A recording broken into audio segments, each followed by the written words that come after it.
mascot actually outduel Tom Brady this weekend? Also, we've got Eric Dickerson and Rob Parker in studio with us. Undisputed, coming up next, Jenna. Have a great weekend. Thanks, Jen. You too. Have a great show. Time now for us to say what? Kawhi put Daniel Tice on a poster Wednesday night, but if you want a detailed description of the dunk, the Claw is the wrong guy to ask. Say what? Kawhi, can you take us through the dunk you had in the block? What do you want me to say?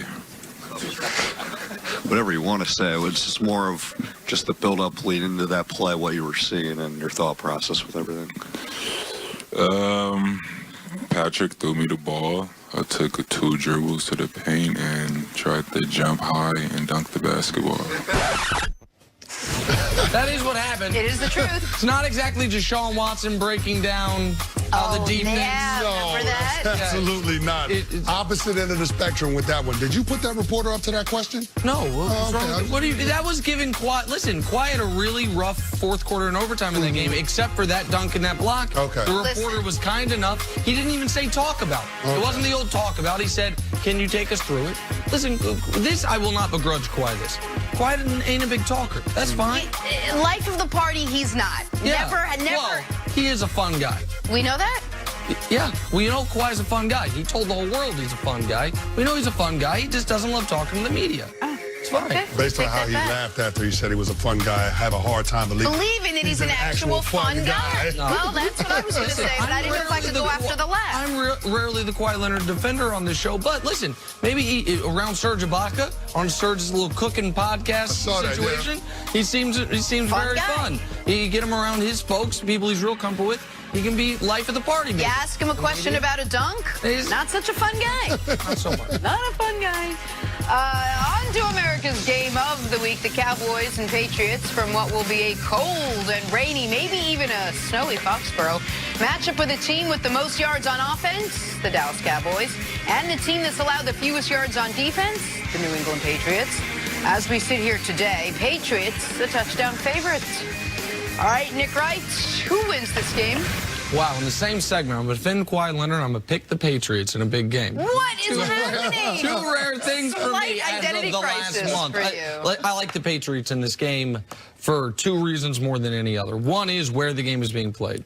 Foxborough. We know the Cowboys have been a slow-starting team all year long, that even in games where they've come back to win, they haven't... Hell, this last week, you fell down 7-0 Jeff Driscoll. The week before, a game you didn't win, but you could have against Minnesota. You fall down 14-0, fell down to the Jets, fell down huge to the Packers, scored 3 first-half points to New Orleans. You're down at halftime against the Patriots, you're dead. 105 times since Tom Brady's taken over the Patriots have had a lead at halftime at home.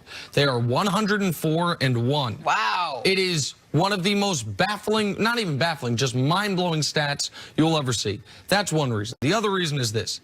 The coaching discrepancy in this Canty is so enormous.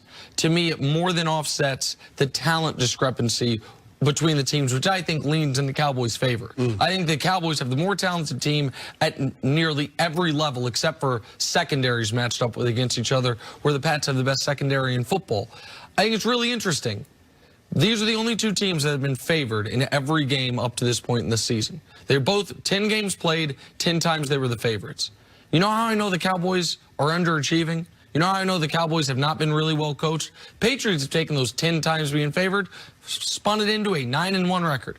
The Cowboys have taken those 10 games they're favored, spun it into a game better than 500. They're 6-4. They have underachieved given their schedule. They have underachieved given their talent.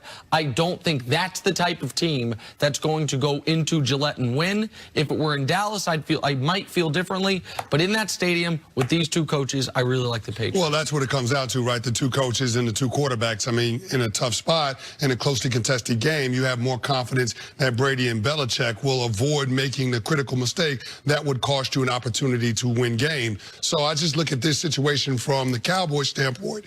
Knowing what the game plan for Bill Belichick will be defensively, they're going to try to take away Ezekiel Elliott. They're going to try to take away that Dallas Cowboys run game. And the question becomes, can those Cowboys receivers beat one-on-one coverage against Stephon Gilmore, against the McCourties? Can you win in those situations? And then can Dak Prescott deliver the football down the field with accuracy to his receivers consistently? That's what it'll be.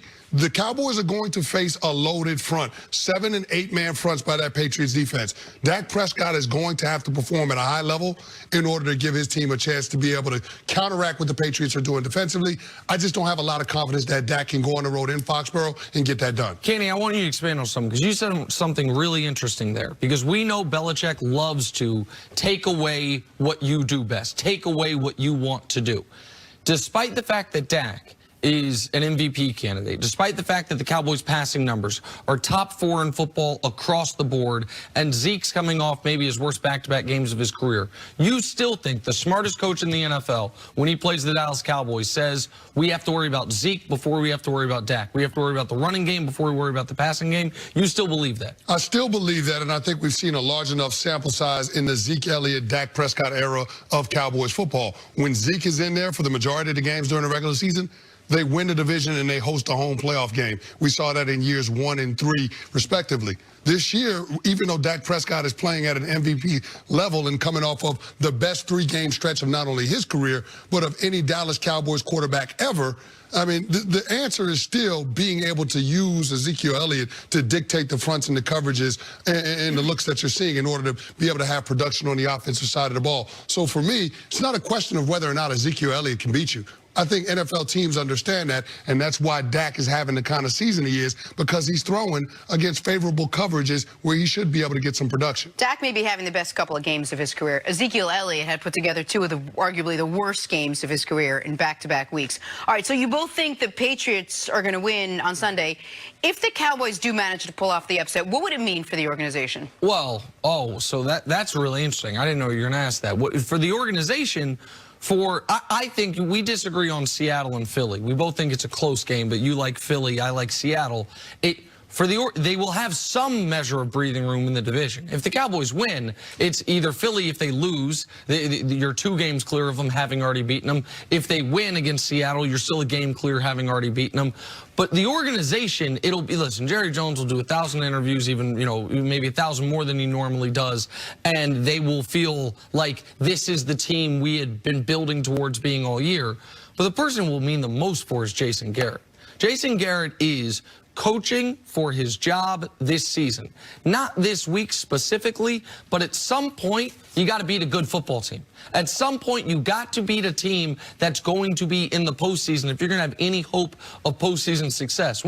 You guys give me a hard time, maybe fairly, about still believing in my hometown Kansas City Chiefs. One of the reasons I do, one of the few reasons, is because I have seen them this year beat teams that are going to be playoff teams, beat some of the best teams in football. The Cowboys have had plenty of opportunities. They got New Orleans without Drew Brees. They got Green Bay at home. They got Minnesota in a spot where you thought they could win on national television. They're 0 for 3 in those situations. You go to Foxborough and you beat the 9-1 New England Patriots, who are trying to stave off or hold off, pardon me, the Baltimore Ravens. Then you at least say, okay, the Cowboys' best can compete with the other best teams in football, which is something we haven't seen yet this year. No, we haven't seen it this year. And when you look at the Philadelphia Eagles schedule, I see it hard being them not being able to get to 9 wins, right, even without the Dallas Cowboys game. So I think this is a game that could go a long ways in terms of the Dallas Cowboys being able to lock up the division. And so you recognize how important it could be for the future of not only the head coach, but also the quarterback. You're trying to figure out whether or not you're going to pay Dak Prescott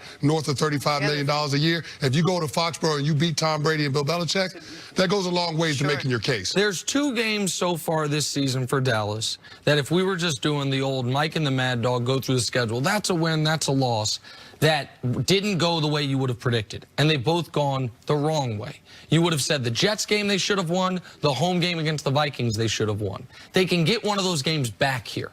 Like, if you're going into the year, even if you thought the Cowboys were going to go to the Super Bowl, one of the losses you pencil in on their schedule is at the New England Patriots. This would offset, to me, the loss to the Jets. This would all of a sudden, if you thought you were going to split with New England and the Jets, you wouldn't have thought it would have come this way, but that's how you do it. I just don't.